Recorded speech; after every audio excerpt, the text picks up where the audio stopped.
Rational moral thought must ensure that it is not infected with irrationality.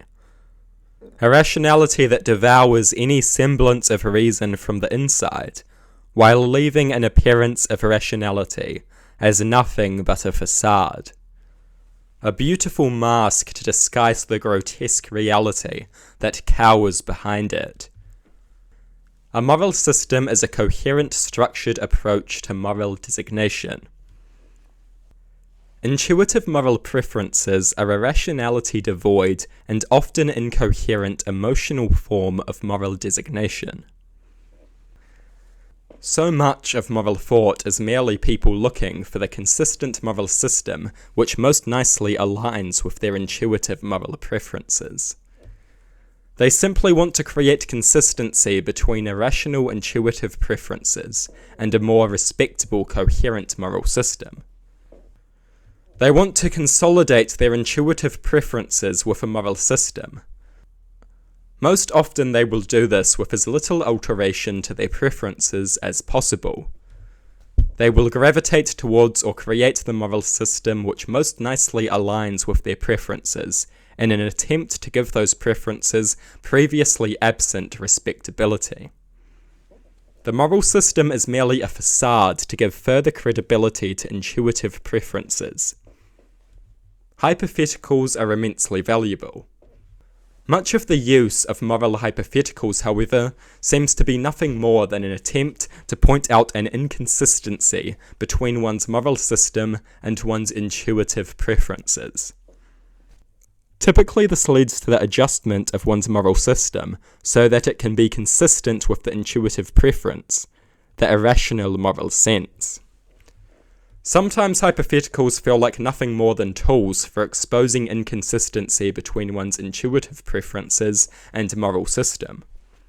Often people will be forced to adjust their moral system on the spot when they realize that one of their preferences is not properly covered by it. Of course, hypotheticals are immensely valuable and are useful for more than just this.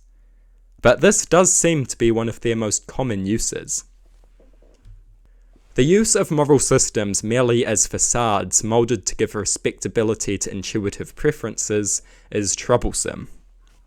Moral systems seem to be far more frequently molded around intuitive preferences than intuitive preferences are brought in line by moral systems. Rationality is more often hastily constructed around a moral view than a moral view is built around it. This could be done for various reasons.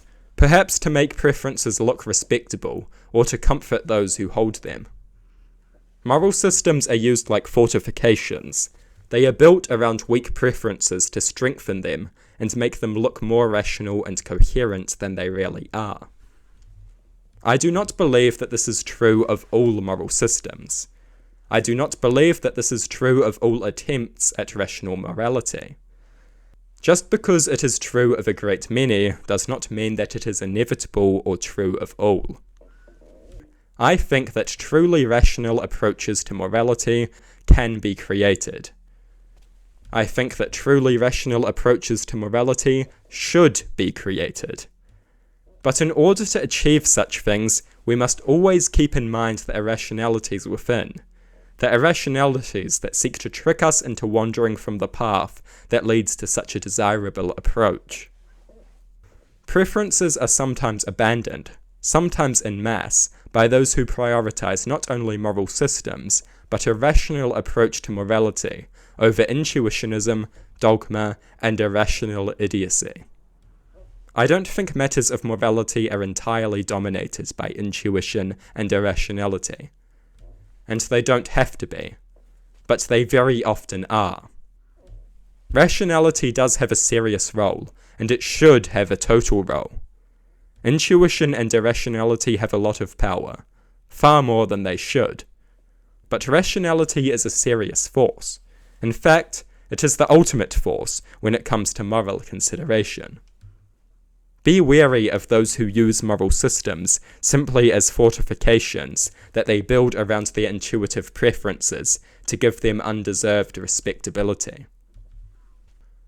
Be cautious that you do not yourself make the mistake of abandoning rationality and moulding your moral system around intuitive preferences.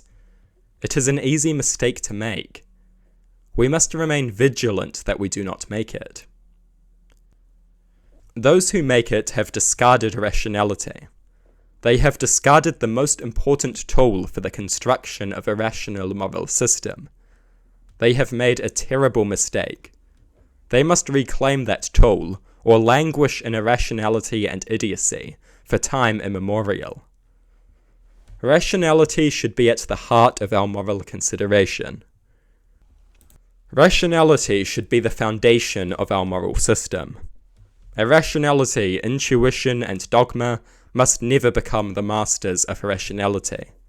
They must not be allowed to transform rationality into nothing more than a facade, a servant to their cancerous and corroding influence on human thought. Rationality must not become merely a respectable face that fails to reflect reality in the slightest, as irrationality infects everything. Rationality must not become a facade, making a rotting pile of dogma and intuition appear as anything but.